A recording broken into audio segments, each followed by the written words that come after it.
예수 믿어서 참 좋습니다. 성령으로 거듭나서 얼마나 좋은지 모르겠습니다. 지난 한 주간 동안 얼마나 힘드셨어요. 바쁘고 힘들고 분주하고 때로는 속상한 일도 많으셨을 텐데, 우리가 교회를 나올 때 늘 기쁜 마음, 가벼운 마음으로만 나오는 건 아니죠. 어떤 때는 마음이 무겁기도 하고요. 어떤 때는 참 하나님 앞에 죄스럽기도 하고, 그런 여러 가지 복잡한 마음 가지고 나오게 되는데, 지난 한 주간 동안 일터에서 참 많이 갈등하셨을 거고, 또 가정에서 자녀들 키우면서 또 얼마나 힘드셨어요. 염려되는 일도 많고, 아직 풀리지 않은 일도 많고, 새로 계획하시는 일들도 많고요. 우리 인생이라는 게 다 그런 거 아니겠습니까? 그러나 이 모든 걸 잘 감당할 수 있는 건, 그리고 오늘 이 자리에 나오면서 그렇게 그런 인생의 이야기들을 다 짊어지고 나올 수 있는 건 하나님이 우리의 힘이 되시고 위로가 되시고 도움이 되시기 때문인 줄로 믿습니다. 인생이 힘들 때도 있지만요, 그래서 오늘 이 예배 자리가 더 희망이 있는 거 아니겠습니까? 이 자리를 통해서 회복이 될 뿐만이 아니라 하나님의 축복과 하나님의 기회 주심이, 또 하나님의 이기게 해주시는 능력이 저와 여러분들 우리 모두에게 함께하기를 주님의 이름으로 축원합니다. 말씀드린 대로 이번 주 수요일부터 사순절이 시작이 됩니다. 이번 40일 기간 동안은 예수님이 십자가를 준비하시는 그러한 날입니다. 그래서 이 기간 동안에 교회들은 전통적으로 두 가지를 합니다. 두 가지 주제를 세워놓고 이 40일을 보내는데, 하나가 회개이고요, 또 하나는 회개를 통한 우리의 성숙입니다. 그래서 이 기간 동안에 우리가 평소에 하지 못했던 그런 신앙의 훈련들, 또 말씀드린 대로 우리가 또 금식도 하고 예배도 드리고 또 성경도 또 작성해서 읽고, 또 안 하던 못 해보던 선교도 우리가 실천해보면서, 이러면서 저 십자가 앞에 우리의 삶에 그런 부족했던 부분들을 회개도 하지만 그걸 통해서 삶이 더욱 성장해 나가는 그러한 시기로 보내고 있습니다. 이 사순절 기간 동안이 저와 여러분들 우리 모두에게 새로워질 수 있는 그러한 기회가 되기를 바랍니다. 이 기간에 회개를 하면서 보내라고 그러는데, 이 회개는요, 죄를 인정하고 고백하는 것에 이렇게 머무는 것이 아닙니다. 그것만이 아니라 회개라고 하는 건 정직성의 회복입니다. 정직성이라고 하는 건 하나님 앞에 내가 어떤 존재인가를 정직하게 인정한다는 말입니다. 새로워짐이라고 하는 건 그걸 통해서 또 시작이 되는 거고요. 이 마틴 로이드 존스라고 하는 분이 회개라고 하는 책을 썼는데, 이 책에서 그는 이렇게 얘기합니다. 회개하지 않은 사람이 그리스도인이 된 적이 없다, 이렇게 얘기합니다. 이런 만큼 우리가 성도가 되어서 이전과 다른 삶을 살아가게 된 데에는 예수님을 만난 이후에 우리 속에 생겨진 하나의 변화, 하나의 사건이 있기 때문인데, 그게 뭐냐라 그럴 때 그게 회개다라고 하는 겁니다. 그래서 우리가 크리스찬으로 살아가면서 회개를 하지 않는다라고 하는 건 굉장히 심각한 위기가 되는 것입니다. 회개는 정직성의 회복이다. 그래서 오늘 다윗도, 오늘 읽은 이 본문 51장은 다윗이 회개하는 기도거든요. 이 회개의 기도를 드리면서 그가 오늘 뭐라고 얘기를 하냐면, 정한 마음을 창조하시고 정직한 영을 새롭게 하소서, 이렇게 얘기를 합니다. 정직한 영을 새롭게 해달라고 기도합니다. 그런데 이 정직한 영이 새로워지려면 그냥 되는 게 아니라 하나님, 내 마음에 정한 마음을 창조해달라고 그렇게 고백을 하는 거예요. 하나님이 창조해 주셔야 됩니다. 정한 마음이라고 하는 건 깨끗한 마음, 깨끗한 생각, 이렇게 번역해도 괜찮겠습니다. 이러한 것은 스스로 정한 마음을, 하나님 정직한 마음을 창조해 주세요, 이 말이 뭐예요? 내 스스로는 정직한 마음을 가지고 살아갈 수 없습니다라고 하는 자기 한계성의 고백, 자기의 한계성을 인정한다는 말입니다. 다윗의 회개는 자기의 한계성을 정직하게 인정하는 것부터 시작하고 있다라고 하는 말이에요. 여러분, 이 세상 일에 비판이 많은 건 꼭 내 안에 정직함이 많다는 뜻은 아닙니다. 살다 보면은 비판을 많이 하는 사람들이 종종 있어요. 이런 사람들을 만나서 경험을 해보면, 물론 우리 자신도 그렇지만 그 사람 안에 정직함이 많기 때문에 꼭 세상의 부정의함을 비판하는 건 아닙니다. 어떤 경우에 비판이 많다는 건 비판에 정신이 많기 때문에 비판을 많이 하고, 어떤 경우에는 예민해서 비판을 많이 하고, 어떤 경우에는 상처가 많아서 비판을 많이 하고요, 어떠한 경우에는 열등감이 많아서 비판을 하기도 합니다. 제 인생에 가장 되돌아가고 싶지 않은 때가 있는데요. 그거는 20대 나이입니다. 20대 초반 때로 저는 지금도 생각하면 그때로 돌아가고 싶지가 않습니다. 참 가장 행복하고 가장 많은 꿈을 꿀 만한 시기인데, 제 인생에 최고로 비판이 많았던 시기예요. 제가 이 목회자의 아들로 교회에서 태어나서 교회에서 자라면서 어릴 때부터 교인들과 함께 자랐고요. 어릴 때부터 교회를 보면서 자랐습니다. 좋은 모습들 참 많습니다만 그 중에는 상처받은 모습, 실망한 모습도 참 많습니다. 왜 없겠습니까? 어릴 때 너무 일찍 교회가 어떤 곳인가라고 하는 사람들의 현실을 본 것이 제 젊은 시절까지도 교회를 사랑할 수 없고 교회에 대한 반감이 있는 그러한 삶을 살게 만들었어요. 이건 제 솔직한 고백입니다. 참 힘들었습니다. 제가 신학교에 가서도요, 제가 신학교를 다니는 동안에 얼마나 비판이 많았는지 몰라요. 정말 지금 생각하면,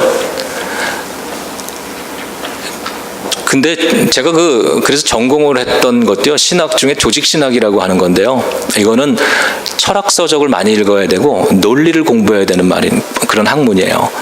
제가 철학책을 얼마나 많이 읽고 논리에 대한 공부를 얼마나 많이 했겠습니까? 이걸 가지고 비판을 하기 시작을 하면서 살았는데요, 모든 게 다 못마땅한 거예요. 교회도 못마땅하고, 교인들도 못마땅하고, 신학교도 못마땅하고, 교수들도 못마땅하고, 그들이 하는 모든 일도 다 못마땅해서요, 예배 시간이 되면 저는 저 뒷자리에 다리 꼬고 팔짱 끼고 앉아가지고 목사님의 설교를 처음부터 끝까지 계속 비판합니다. 계속. 그리고 나와서 학생들을 만나면 학생들을 붙잡고 그 비판을 반복을 합니다. 계속 반복을 해요. 제 전공 과목 교수님이, 그 조직신학 교수님이, 제가 그분 공부 늘 A를 맞았거든요. 그분이 A 학점을 주면서도 어느 날 제가 가는데 그래요, 저한테. 야, 정성호, 내가 너를 보면 참 한심하다, 이렇게 얘기를 했어요. 제가 그 말을 듣고요, 무릎을 팍 꿇고 머리를 숙이고, 교수님, 안수기도 해주세요. 저 성령 받고 싶어요. 이렇게 얘기를 해야 되는데 제가 뭐라 그럴게요? 교수님, 내가 가만히 보니까 도찐 개찐입니다, 이랬어요. 그대나 나나. 저는 비판하는 거 정말 자신 있는 사람입니다. 지금도 하라 그러면 우리 교회 누구보다도 더 잘할 자신 있어요. 교인들이 하는 거 사사건건 시비 거는 사람이 있으면 제 솔직한 마음이 어떤 줄 아세요? 1대1로 마주 앉아서 끝장 토론하고 싶어요. 저는요, 그분 난도질할 자신 있습니다. 아주 걸레를 만드실 자신이 지금도 있어요. 근데 그렇게 안 하는 거예요. 아마도 우리 교회에서 지금 제일 긍정적인 사람이 있다면 아마 절 겁니다.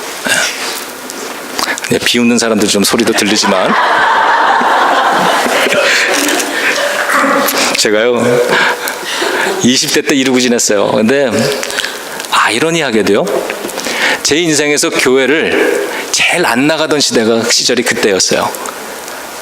교회를 한 달에 한 번 가면 많이 가는 거고요, 어떤 때 2달, 3달 동안에 교회를 안 간 적도 있었고요, 성경책 별로 안 읽었어요. 기도 거의 안 했습니다. 내 인생에 아마 가장 은혜가 메말랐던 시기는 그때였습니다. 근데 놀랍게도요, 그러한 시기에 나는 내가 제일 정의롭고 잘난 줄 알았어요. 모든 걸 비판하면서 그 비판을 하면 나는 정의롭다고 생각을 했어요. 왜? 비판을 하니까. 나는 잘못된 것을 난 지적할 수 있는 사람이니까. 30대가 들어가가지고요, 이런 인생이 싫어졌습니다. 이런 내 자신이 싫은데 안 바뀌는 거예요. 그래서 그때는 정말 눈물로 기도했어요. 하나님,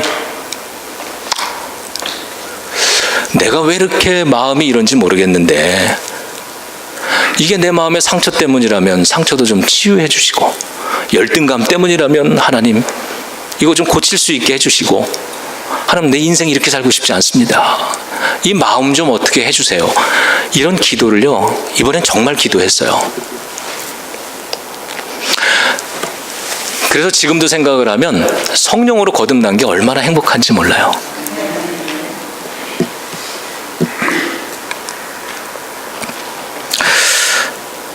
다윗은 이렇게 얘기합니다. 하나님, 내 안에 정한 마음을 창조해 주세요.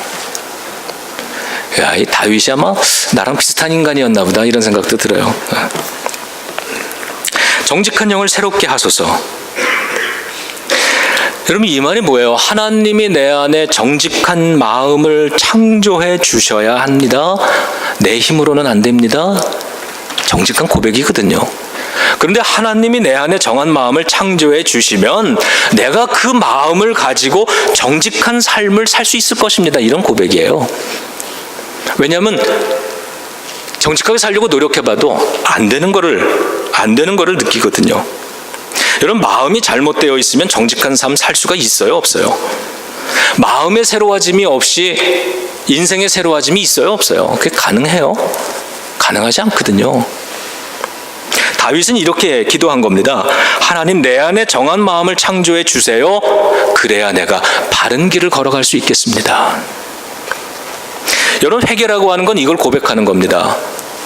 나의 잘못한 거, 부족한 거 몇 가지 이렇게 쭉 열거하고 인정합니다, 이게 회개가 아니라요, 하나님 앞에 나의 인생을 가지고 나아가서 하나님 앞에 내가 어떠한 존재로 지금 살아가고 있는가, 그것을 정직하게 바라볼 수 있는 것, 정직하게 인정할 수 있는 것, 그리고 정직하게 하나님이 도와주시면 내가 이 삶을 새롭게 변화시키고 싶습니다, 말할 수 있는 것입니다.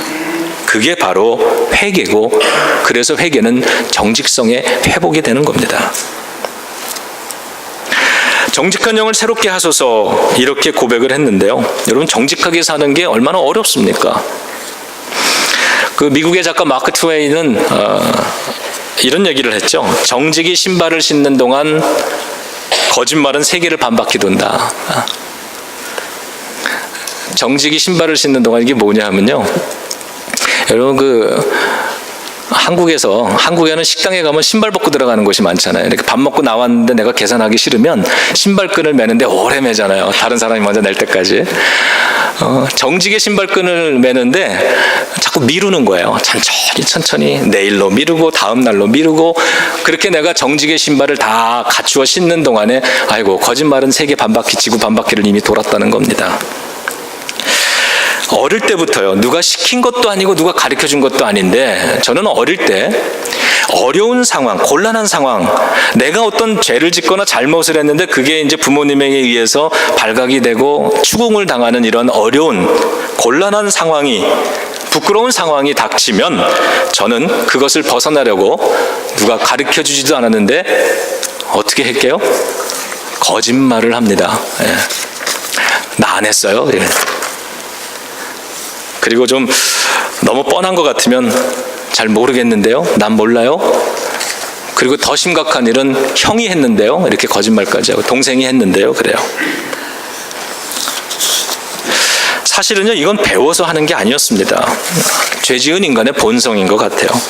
아담과 이브가 선악과를 따먹고 죄를 짓고서는 그 수치심에서 벗어나기 위해서 했던 행동, 첫 번째 행동이 바로 그거였거든요. 숨는 거였고요, 거짓말하는 거였고요, 책임 전가하는 거였습니다. 저 사람 때문에. 거짓은 죄와 관련이 있다는 겁니다.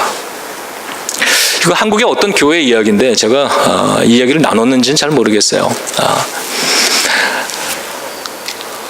저도 가본 교회는 아니기 때문에, 저도 글로 설교하는 것을 통해서 들었기 때문에 아마 맞을 거라고 생각을 합니다. 근데 제가 감동을 받았어요.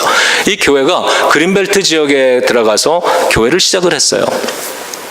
그리고 이 그린벨트 지역에서 하나의 합법적으로 할 수 있는 사업이 콩나물 공장을 운영하는 거랍니다. 그래서 동네 사람들이 어렵게 사니까 교회에다 콩나물 공장을 하나 운영을 하면서 같이 와서 일을 하고 그 분배를 함께 나누고 이런 일을 한국 교회들이 많이 하는데 이 교회도 그 일을 하기 위해서 콩나물 공장 허락을 받았어요.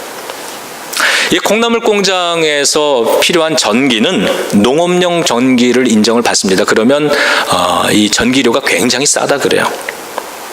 그런데 그 전기를 슬쩍 끌고 들어와서 교회 안에서 쓰면 교회의 전기료도 아주 적게 나올 겁니다만 이 교회는 그렇게 하지 않았다는 거예요.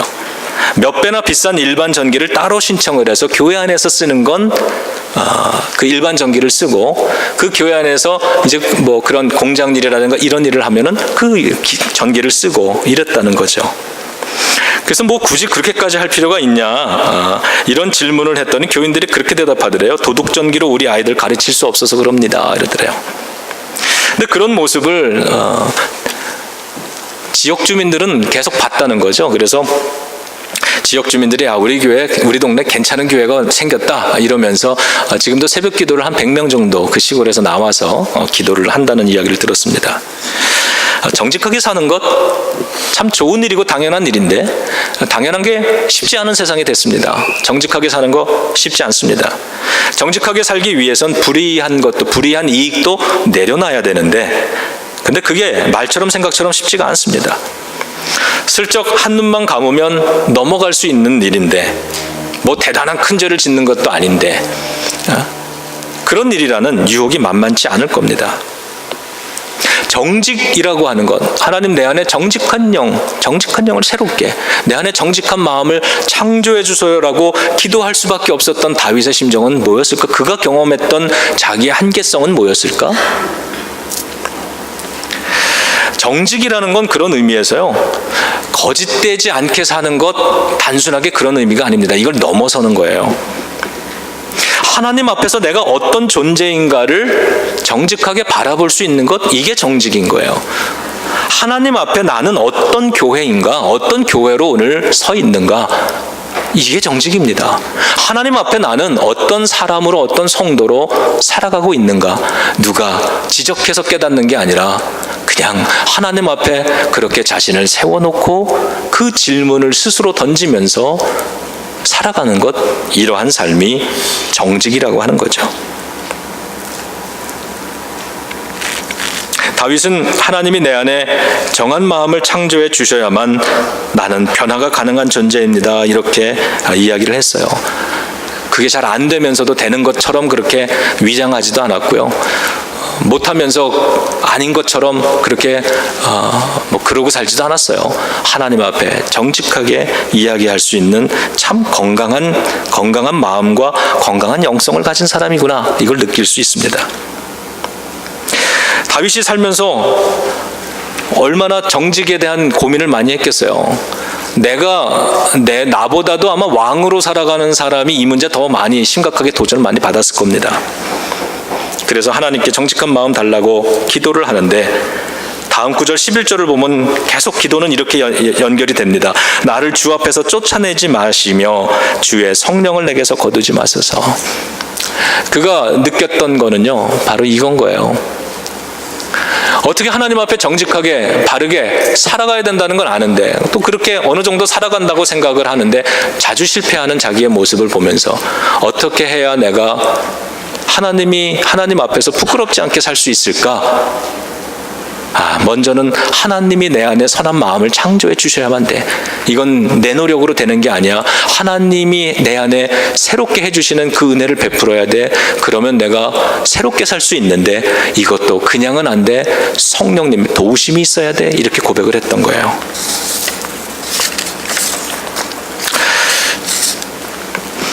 회개를 좀 신학적으로 철학적으로 이야기를 하면 회개는 단절이고 동시에 연결이다, 이런 얘기합니다. 삶의 잘못된 가치관으로부터 자기를 단절하는 것이고 하나님의 선하심에 연결하면서 사는 것, 이게 회개라는 거예요. 근데 우리는 이 중에 하나만 하죠, 보통. 그냥 단절만 하든지 아니면 그냥 하나님의 선하심에 연결만 되려고 하는. 제가 얼마 전에 자동차가 고장이 났어요. 불안하다 그랬는데 아침에 나가니까 시동이 안 걸려요. 그래서 이걸 공장에다가 맡겼는데 저는 이 배터리가 다 죽었구나 생각을 했는데 차를 이렇게 검사를 해보더니 제너레이터가 고장이 났다는 거예요. 충전기, 발전기가 고장이 났대요. 제가 고등학교 다닐 때 우리 여학생들은 가정 수업을 받았고 우리 남학생들은 기술 수업을 받았거든요.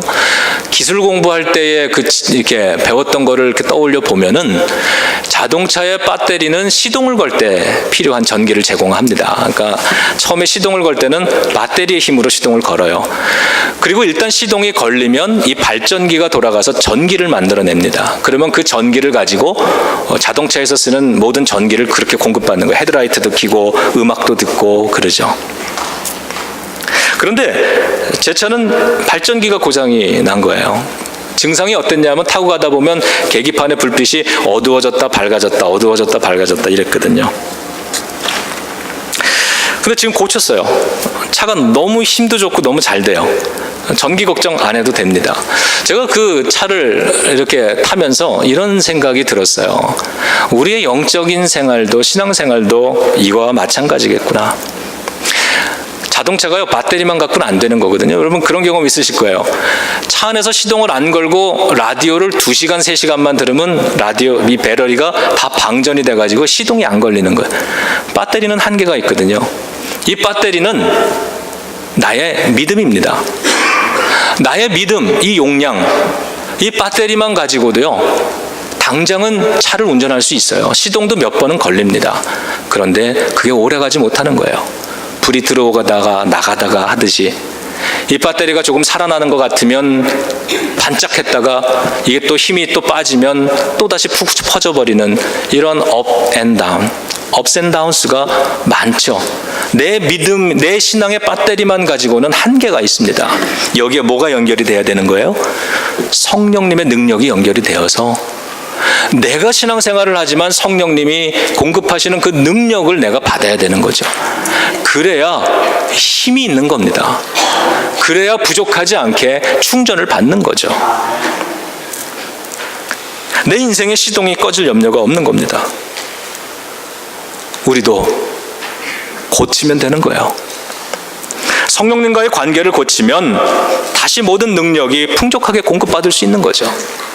그런데 이게 성령님과 연결이 안 되고 내 배터리만 가지고 내 믿음만 가지고서 하려고 하다 보니까 이게 참 어려운 거예요. 어떤 때는 힘이 좀 많이 딸리는 것 같고 영적인 침체가 온 것 같고 모든 게 다 시시해지고 모든 게 다 귀찮아지고 교회도 싫고 사람도 귀찮아지고 이렇게 느껴지는, 왜 이렇게 힘이 공급되지 않을까? 성령으로 거듭나라고 주님이 말씀하는 이유가 여기에 있다고 생각합니다. 다윗은 말합니다. 주의 성령을 내게서 거두지 마옵소서. 자기 인생에 성령의 도우심이 필요하다는 것을 인정하고 있는 겁니다. 그렇게 성령으로 인해서 내가 연결이 되고 다시 공급을 받으니까 삶에 내가 막 노력을 해서 전기를 만드는 게 아니기 때문에요, 공급받는 거기 때문에 변한 건 하나도 없는 것 같은데 마음에 힘이 생기고 기쁨이 생기고 신앙생활이 다시 즐거워지는 거예요. 교회에 내가 또 할 게 뭐가 있나 다시 살피게 되는 거고요. 왜? 성령님과 연결이 됐기 때문에 그러는 거죠.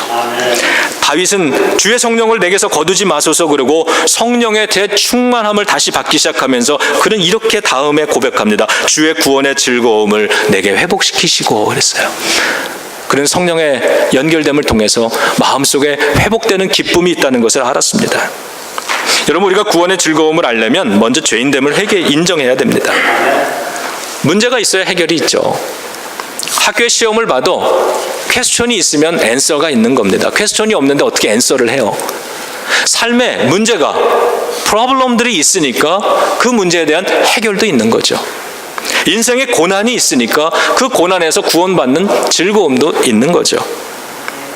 그래서 다윗은 내 안에 구원의 즐거움을 내게 회복시키시고 이렇게 기도를 합니다. 그리고 마지막에 노래한 게 내 안에 회복되는 예배였습니다. 그는 예배를 노래합니다. 하나님은 제사를 싫어하신다 그랬어요. 번제를 싫어하신다. 이거는 하나님 예배를 싫어한다는 말이 아닙니다. 그 뒷구절을 보면 이렇게 얘기를 해요. 상한 마음으로 통회하는 심령으로 드리는 예배를 하나님이 그러한 마음을 멸시하지 아니하시고 그런 마음으로 드리는 예배는 하나님이 기뻐 받으시는데, 오히려 이런 애통하는 마음, 통회하는 심령이 없이 예배를 드리는 그러한 것들은 주님이 받지 않으신다는 거예요. 여기서 분명한 교훈을 받습니다. 성경을 읽어보면은요, 모든 드려지는 예배를 하나님이 다 받으시는 건 아니에요. 이래서 고민이 있는 겁니다. 가인과 아벨이 한날에 동시에 하나님 앞에 예배를 드렸는데, 하나님은 예배를 둘 다 받으신 것이 아니라 아벨의 예배만 받으셨어요. 그리고 더 중요한 건 아벨의 예배만 받으신 게 아니에요. 우리가 오늘 드리는 이 예배를 하나님이 받으신다면 예배 그래 잘 드렸구나, 신령과 진정으로 잘 드렸어, 예배가 오늘 참 좋다, 성가대 찬양도 잘 준비했고 예배 드리는 자세도 좋고 뭐 기도로 많이 준비를 한 것 같다, 좋아, 이 예배 내가 받을게, 이게 아니라요. 성경에 보니까 아벨과 그의 제사를 받으셨다 그래요. 하나님은 이 예배를 통해서 예배자를 함께 받으시는 거예요. 우리의 삶을 함께 받으신다는 거예요. 내가 평생을 예배를 드려오는데, 내가 하나님 앞에 예물도 드리고 헌금도 드리는데, 하나님 앞에 갔는데 어느 날 하나님이 나는 네가 드린 예배를 한 번도 받은 기억이 없다 이러실까 봐. 여러분, 그 귀한 물질을 하나님 앞에 예물로 헌금으로 드리며 살았는데 하나님이 한 번도 안 받으셨다고 생각해 보세요. 얼마나 아까워요.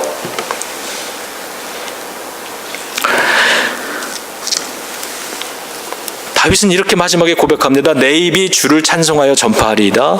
하나님께서 구하시는 제사는 상한 심령이라. 내 인생을, 다윗이 자기 인생을 하나님 앞에 세워놓고 정직하게 자기의 인생을 고백하는 게, 하나님 내 힘으로는 안 된다는 거예요. 여전히 부족하다는 거예요. 하나님이 내 안에 선한 걸 뭐 좀 창조해 주시지 않으면 내가 회복될 수 없다는 것을 고백하는 거예요. 세상을 보면서 세상을 고치려고 하는 게 아니라, 세상을 고치고 싶은데 다윗이 이 나라를 좀 고치고 싶은데 가만히 보니까 자기 자신도 안 고쳐지거든요. 그래서 하나님 앞에 자기의 문제를 가지고 애통하면서, 하나님 내가 이거밖에 안 되는데 하나님이 내 안에 새로운 걸 창조해 주시고 성령님이 나를 좀 도와주세요. 그래서 내가 조금 괜찮은 인생 살고 싶어요. 이러한 마음 때문에 그가 마음이, 심령이 상한 거예요. 그 마음을 가지고 오늘 예배를 나왔더니 하나님이 그러한 마음을 멸시하지 않으신다, 그러한 마음을 받으시더라라고 하는 거예요. 근데 오히려 이게 없이요, 옛날에 저처럼 다들 못마땅해가지고 예배가 뭐 이래, 더 거룩하게 드려야지, 나를 돌아보는 마음, 나를 새롭게 하는 마음 없이 내가 예배를 드릴 때 하나님은 그러한 제사 필요 없다는 겁니다. 그 제사 안 받을게. 넌 보니까 예배 없이도 너 너무 잘났으니까 예배 없이도 잘 살아가는 사람 같은데 그런 예배 내가 안 받는다는 거죠.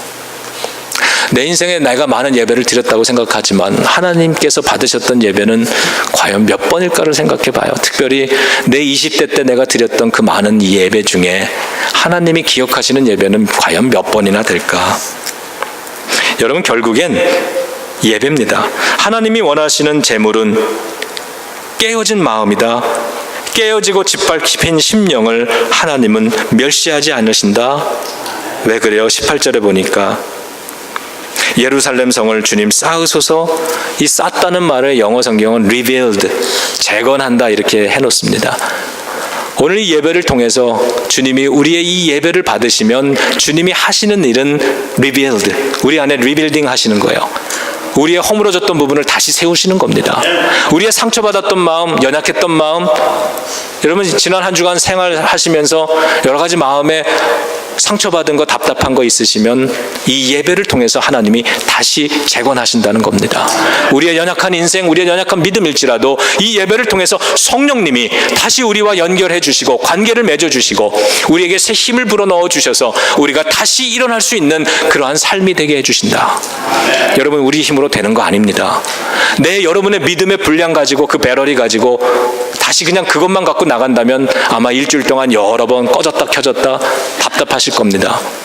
그러나 성령께서 도와주시면, 하나님이 내 마음을 주장하셔서 날마다 내 의지로 내 마음을 주장하는 게 아니라 하나님의 영이 나를 마음을 새롭게 주장하시면, 그래도 나는 새로워진 마음으로 인생을 감당하다 다음 주에 이 자리에 다시 올 수 있을 줄로 믿습니다. 결국엔 다윗은 예배의 회복을 말합니다. 예배의 회복은 예배 한 시간 잘 드리는 것의 의미를 넘어섭니다. 성령님의 도우심으로 삶의 정직성을 회복하는 것, 하나님 앞에 서서 살아가는 그 인생의 정직함을 회복하는 것, 그것을 통해서 내 안에 정직한 영을 새롭게 만들어주시는 그것을 경험할 수 있는 삶, 그걸 가지고 예배 드리는 삶, 그 예배가 하나님이 기뻐하시는 예배라는 거죠. 오늘 저와 여러분들의 이 예배가 우리들의 이 부족함, 우리들의 이 답답함, 우리들의 이 깨어짐, 때로는 우리 자신에게 실망하고 사람들에게 실망하고, 그러나 이 모든 것을 가지고 저 주님께서 회복시켜 주심을 믿으면서 그 하나님의 은혜를 소망하면서 오늘 이 예배를 드린다면 주님은 반드시 우리 안에 새로운 일들을 시작하실 겁니다. 우리 안에 새로운 기쁨도 주시고 새로운 기도할 수 있는 새로운 용기도 회복시켜 주실 것이고요. 성경을 읽으면 다시 한번 그 성경의 꿀처럼 달게 해주실 것이고, 믿음 생활을 하는 것이 다시 용기 있게 될 것이고, 내 삶에 풀리지 않던 문제들이 하나님의 개입하심으로 풀려지기 시작하는 그러한 놀라운 은혜의 역사. 그래서 이 예배를 드리고 밖으로 나갔더니 우리의 삶의 자리에도 하나님이 함께 하시는 예배의 자리가 되는 놀라운 은혜의 역사가 함께 하실 줄로 믿습니다. 자, 여러분, 우리 함께 기도하겠습니다.